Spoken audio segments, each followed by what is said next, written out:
আসসালামু আলাইকুম দর্শক শ্রোতা। পরীমনির প্রথম স্বামী নিহত হয়েছেন বলে জানা যায় বিভিন্ন মিডিয়ার মাধ্যমে।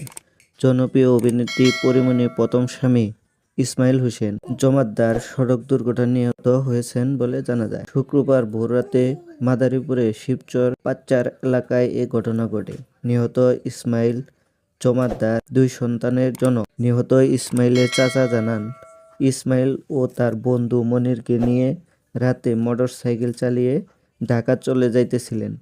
এ সময় দ্রুতগামী একটি ট্রাক মোটরসাইকেলকে ধাক্কা দেয়। এতে মোটরসাইকেলের 2 জনই গুরুতরভাবে আহত হন। পরে স্থানীয়রা তাদেরকে নিয়ে ঢাকা মেডিকেল কলেজ হাসপাতালে যান। সেখানে নিয়ে যাওয়ার পর চিকিৎসক ইসমাইলকে মৃত বলে ঘোষণা করেন এবং তার বন্ধু প্রাথমিক চিকিৎসা দিয়ে ঢাকা আগারগাঁও পঙ্গু হাসপাতালে পাঠানো হয়। ধন্যবাদ।